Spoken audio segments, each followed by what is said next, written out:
Bismillahirrahmanirrahim. Assalamualaikum warahmatullahi wabarakatuh.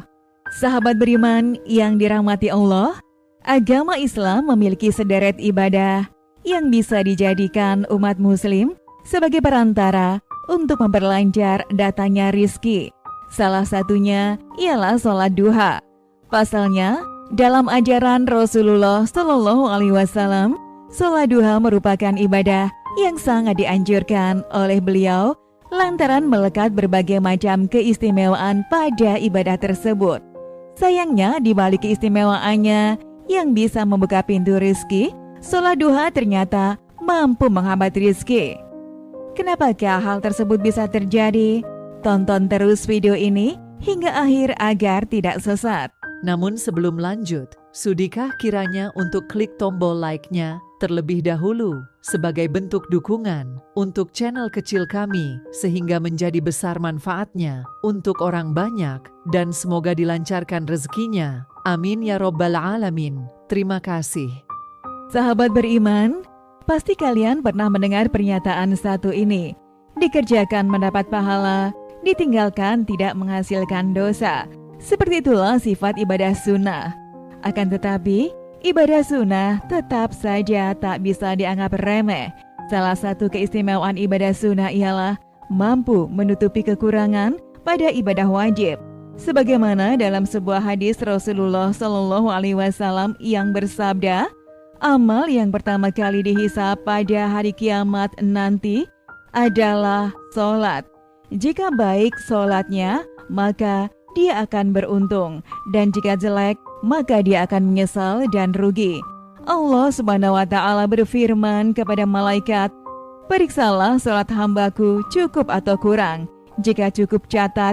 Jika kurang, periksa lagi apakah hambaku punya sholat sunnah juga. Punya kekurangan sholat wajibnya, ditambal dengan sholat sunnahnya. Barulah setelah itu, amal sholatnya dihisab. Hadis riwayat Abu Dawud. Tak bisa dipungkiri, semua jenis ibadah wajib maupun sunnah akan diperhitungkan dan mendapat balasan dari Allah Subhanahu wa Ta'ala. Namun, terkhusus ibadah sunnah, ada banyak keistimewaan lain di luar dari yang disebutkan dari hadis tadi, seperti umumnya sholat duha. Ibadah sunnah satu ini merupakan ibadah yang diperintahkan oleh Rasulullah untuk selalu dikerjakan, karena siapa saja yang mengerjakannya akan digolongkan bersama dengan kelompok orang-orang bertaubat, di mana kondisi tersebut telah disebutkan dalam hadis Rasulullah Shallallahu Alaihi Wasallam. Tidak ada yang menjaga sholat sunnah duha selain para awabin, sebab sholat duha adalah sholatnya para awabin. Hadis riwayat Ibnu Zaimah. Menurut Imam An-Nawawi rahimahullah, awabin bermakna orang-orang yang bertobat dan kembali kepada Allah Subhanahu wa Ta'ala. Bahkan dari berbagai rujukan hadis lainnya, sholat duha memiliki segudang manfaat, entah sedekah badan, menghapus dosa sebanyak buih di lautan, serta mengundang datangnya rizki. Rasulullah Shallallahu Alaihi Wasallam bersabda, setiap persendian kalian memiliki kewajiban untuk bersedekah setiap hari. Maka dari itu, setiap sholat adalah sedekah baginya, puasa adalah sedekah, dan untaian tasbih adalah sedekah, dan tahmid pun adalah sedekah untuk membayar setiap persendian anggota tubuh. Rasulullah menghitung setiap amal tersebut dan berkata, 2 rakaat di waktu duha cukup untuk membayar sedekah tersebut. Hadis riwayat Abu Dawud. Muhammad Samsul Haqi Al-Azim Abadi berpendapat bahwa setiap harinya Allah Subhanahu wa Ta'ala memberikan kesehatan jasmani kepada hambanya, dan sholat duha bisa menjadi alternatif sebagai ungkapan rasa syukur sekaligus menjadi amalan sedekah bagi setiap anggota tubuh yang kita miliki.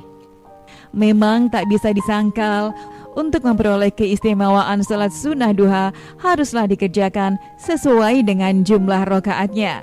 Para ulama telah menyepakati jika ibadah tersebut minimal dilaksanakan 2 rakaat. Namun beberapa ulama berbeda pendapat dalam menentukan jumlah maksimal rakaatnya. Seperti pendapat Imam Ar-Rafi'i dan Imam Ar-Ruyan, beranggapan 12 rakaat adalah jumlah paling maksimal. Pendapat tersebut disandarkan pada sabda Rasulullah SAW, jika kamu sholat 2 rakaat, maka tidak akan dicatat sebagai orang yang lalai.